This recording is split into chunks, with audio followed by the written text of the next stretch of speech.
sky. Beautiful weather.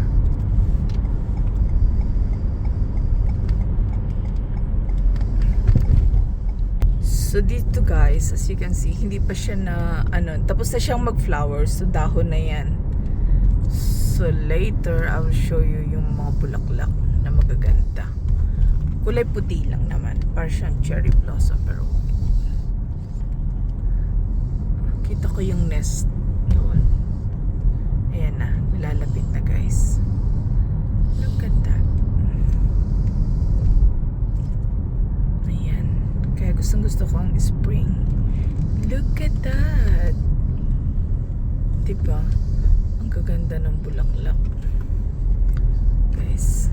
Ayan na. Yung mga green na, ibig sabihin nakaano na yan siya.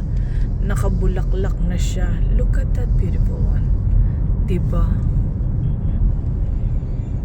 Yan ang ating pa-view sa araw na ito. Ayan.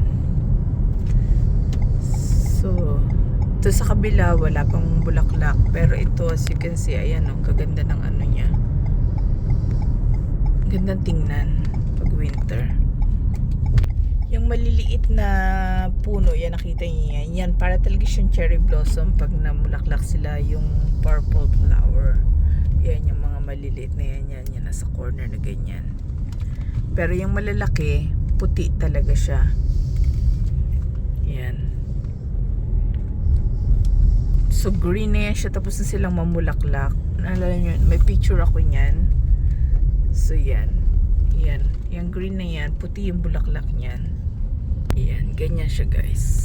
Puti ang bulaklak. Ayan. As you can see. Puti hanggang doon. Hanggang doon. Yan, yan, yan.